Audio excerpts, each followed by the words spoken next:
Hello. I'm going to continue my read-through of my book, The Baha'i Faith, A Short History, this time on Chapter 7 on Abdu'l-Baha. As before, I've divided the video into two parts for ease of recording. The chapter on Abdu'l-Baha consists of two sections, the first on succession and ministry, and the second on writings and talks.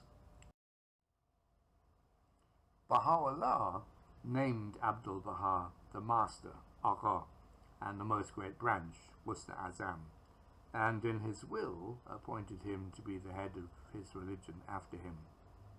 Abbas himself chose to be known by the title Abdul Baha, servant of Baha. Born in 1844, according to tradition, on the very night of the Bab's declaration, Abbas Effendi Abdu'l-Baha was his father's eldest surviving son. His mother was Babiyyih Khánum, the first of Baha'u'llah's three wives. Of his immediate siblings, only his sister Bahiyyih outlived their father, becoming one of Abdu'l-Baha's most important aides. He had in addition 3 half-brothers and 2 half-sisters by Baha'u'llah's other wives. During the period of the Baghdad exile, when he was in his teens, he began to assist his father, and in a journey in Akka took responsibility for the practical management of the large household of Baha'u'llah's family and disciples. He also acted as one of his father's secretaries. Although never attending any school, he evidently read widely and became well known and respected amongst Ottoman officials and reformers, including several of the provincial governors in their various places of exile.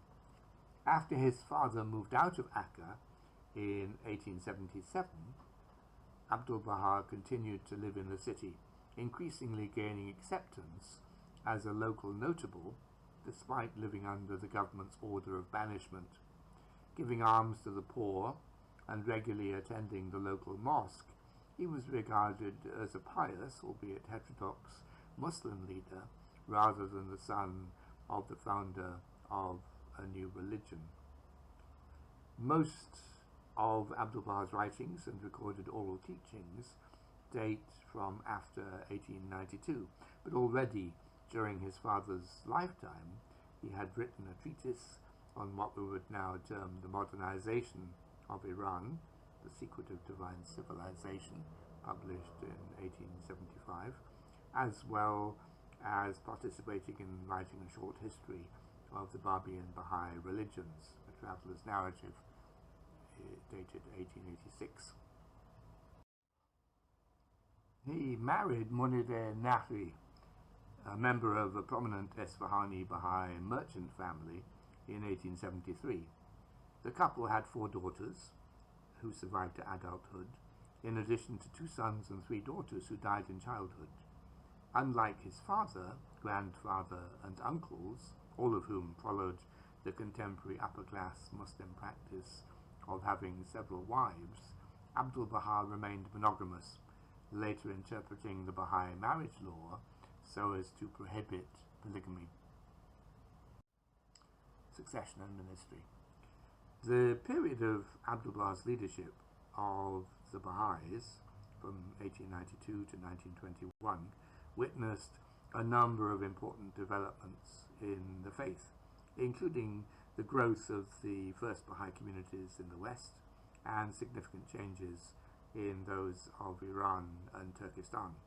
These will be discussed in the next chapter, but we should note here how crucial was Abdu'l-Baha's guidance and coordination. His contact with the Baha'is was mostly through a vast interchange of correspondence, which continued throughout his ministry. He also received large numbers of Baha'i pilgrims and met with Baha'is during his visits to Egypt and the West. Abdu'l-Baha's own ministry can be divided into 3 phases. This is my own idea. 1892 to 1908, when he was living in Akka. Then from 1908 to 1913, when conditions changed significantly and he was able to visit Egypt, Europe and North America, and then finally from 1913 to 1921 when he was living in Haifa. So the first period. The first phase began in 1892 when Abdul Baha assumed the leadership of the faith as the center of Baha'u'llah's covenant and the interpreter of his writings. Most of the Baha'is readily accepted this appointment and gave him their devotion. Many members of Baha'u'llah's extended family, however, led by Abdul Baha's half-brother, Muhammad Ali, were unwilling to accept his authority. A covert and later open campaign to discredit him followed. Only Abdul Baha's sister, wife, and daughters, together with a surviving uncle and his family, remained loyal. The followers of Abdul Baha plausibly accused Muhammad Ali of being motivated by intense jealousy. For their part, the followers of Muhammad Ali accused Abdul Baha of overreaching the mandate given to him by his father. Although it was unable to shake the allegiance of the mass of the Baha'is, who remained loyal to Abdul Baha, this campaign was to lead to recurrent problems for Abdul Baha with the Turkish authorities, including the reimposition of confinement in Akka in 1901 and the threat of exile to North Africa. This prolonged opposition caused Abdul Baha to give great emphasis to the doctrine that there was a sacred covenant that ensured the preservation of Baha'i unity through obedience to the properly appointed leaders of the faith. Those who broke this covenant, such as Muhammad Ali and his associates, were denounced as covenant breakers and were ultimately excommunicated. It was during these years that Abdul Baha began to encourage the formation of locally elected Baha'i councils in the various parts of the Baha'i world, as well as of several national bodies. He wrote his will and testament, in which he appointed his eldest grandson, Shokri Effendi, then still a child, to be the guardian of the faith after him, outlined the system to be employed for the election of the Universal House of Justice, referred to by Baha'u'llah, and exposed the attacks directed against him by his half-brothers, excluding Muhammad Ali from the succession because of his covenant breaking. The provisions of the will remained secret until after Abdul Baha's death in 1921, but it is clear that he wished to ensure that the faith would remain coordinated and protected from his opponents, even if something were to happen to him. These years also saw the composition of his treatise on politics in 1892-3, written for the Iranian Baha'is to guide them through the politically troubled period then beginning.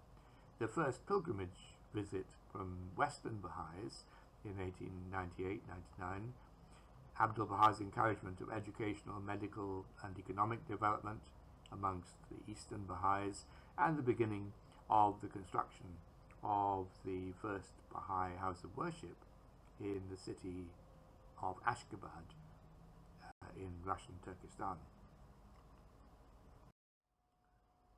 The second phase of Abdul Baha's ministry began in 1908, when the dangers that had faced him in Akka ended following the Young Turk Revolution of that year and the freeing of Ottoman political prisoners. Soon afterwards, he moved across the bay from Akka to the newly developing city of Haifa, which henceforth was to remain the headquarters of the faith. Haifa's spiritual significance for Baha'is was established by the burial there in 1909 of the remains of the Bab, which had been smuggled out of Iran some years previously. The main part of what is now the inner shrine of the Bab was completed under Abdul Baha's direction at a site selected by Baha'u'llah on the slopes of Mount Carmel.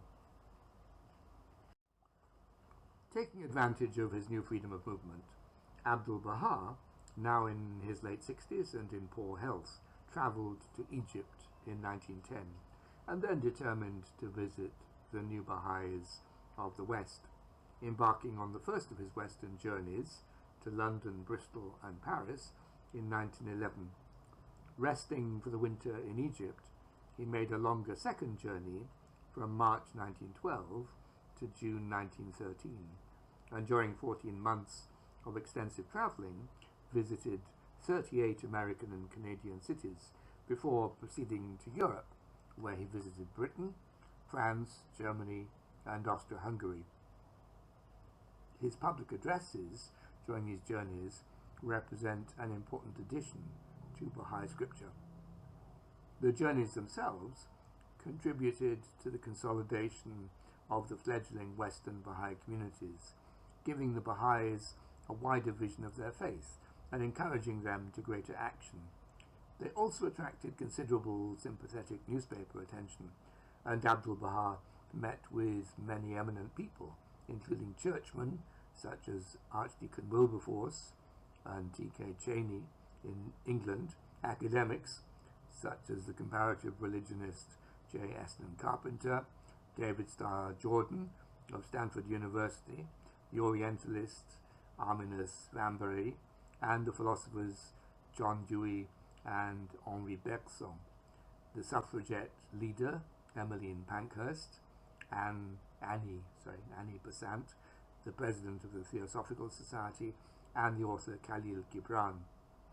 Given his status as an Iranian exile and former Ottoman prisoner, his reception in the United States by the Turkish ambassador and the Iranian chargé d'affaires, at that time a Baha'i, were particularly significant. Apart from meeting dignitaries and members of sympathetic organizations such as peace societies and the Esperantists, Abdul-Baha on several occasions made a point of visiting the poor, and in Washington, D.C., he very deliberately scandalized social convention by insisting that a leading black Baha'i should sit next to him at a prestigious dinner. His weary conclusion that a European war was imminent also attracted attention.